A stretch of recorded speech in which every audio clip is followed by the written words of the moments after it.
रश्मि और अमर लॉकडाउन के चलते डेटिंग ऐप पर मिलते हैं।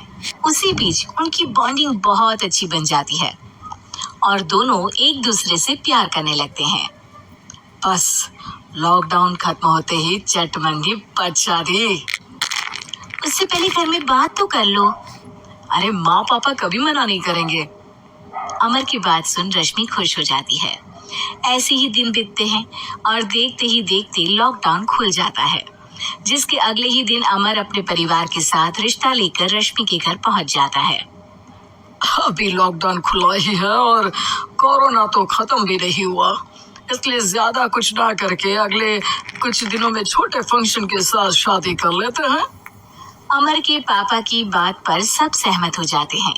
कुछ दिन बाद दोनों की शादी हो जाती है और रश्मि अपने ससुराल पहुंच जाती है। बेटा, शादी तो तूने अपनी मर्जी से कर ली, लेकिन बहू को बोल देना इस घर में हुक्म मेरा ही चलेगा, इसलिए अपना राज जमाने की कोशिश भी ना करे। माँ, रश्मि को यहाँ सिर्फ प्यार, आशीर्वाद और अपनापन चाहिए, पैसा या राज नहीं।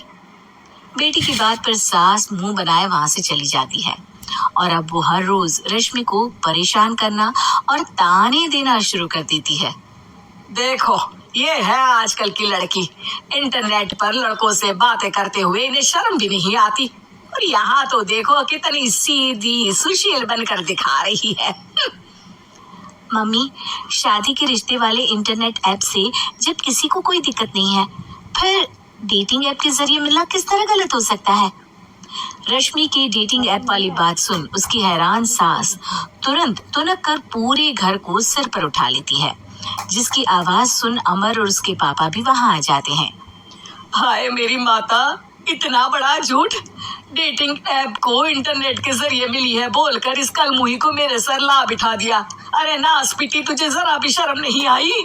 वहां न जाने कितने लड़कों से गुलू गुलू करके तुझे मेरा ही लड़का मिला था फंसाने के लिए। माँ, मुझे तो समझ नहीं आ रहा क्या बोले जा रही हो। डेटिंग ऐप इस्तेमाल करना कोई अपराध नहीं है, और तुम रश्मि को ऐसा कैसे बोल सकती हो? मैं भी तो था उस ऐप पर।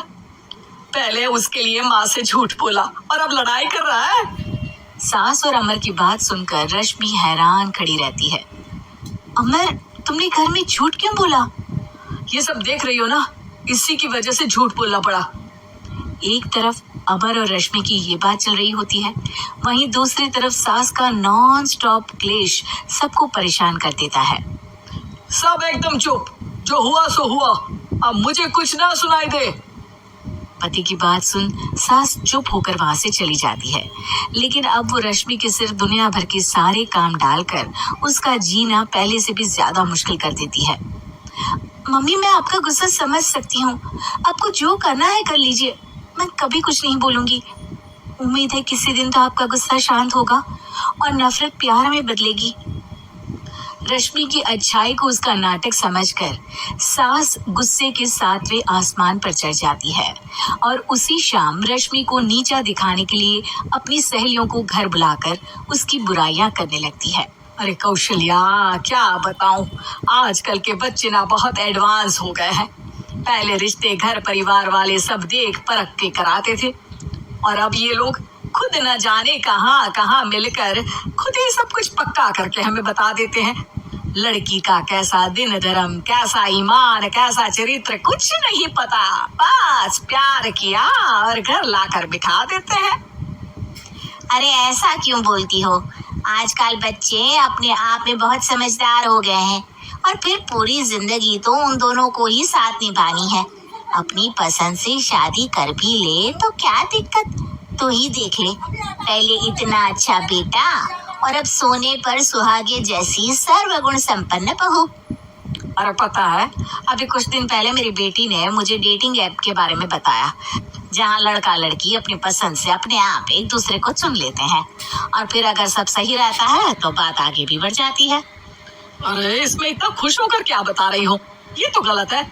न जाने कौन क्या है, कितना झूठ कितना सच है।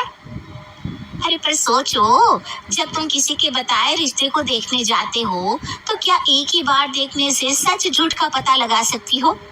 जरूरी नहीं कि बच्चों का लिया फैसला हमेशा गलत हो। अरे बहुत बार हमसे भी तो गलत फैसले होते हैं ना। अच्छे बुरे लोग तो हर जगह मिल सकते हैं, फिर इसमें सिर्फ बच्चे ही गलत कैसे? सहेलियों की बात सुन सास सोच में पड़ जाती है और इसी तरह कुछ दिन बीत जाते हैं जिसमें ना तो वो रश्मि को परेशान करती है और ना ही कोई ताना सुनाती है, जिसे देख रश्मि परेशान हो जाती है। मम्मी, आपकी तबीयत तो ठीक है ना? कुछ दिनों से देख रही हूँ आप मुझे कुछ बोलती ही नहीं। तो मेरा परेशान करना ज्यादा अच्छा लगता है क्या? नहीं, आपकी शांति उससे ज्यादा परेशान कर रही है। शांति इसलिए है क्योंकि मुझे एहसास हो गया है कि गलत तुम लोग नहीं, मेरी सोच है। प्यार तो एक सुंदर एहसास और शादी खूबसूरत साथ है। अगर ये साथ सच्चा है तो कहीं पर भी किसी भी तरह जुड़ा हो उससे कोई फर्क नहीं पड़ता। आप कौन है? इतनी अच्छी बातें मेरी पत्नी तो नहीं बोल सकती। क्या आप भी?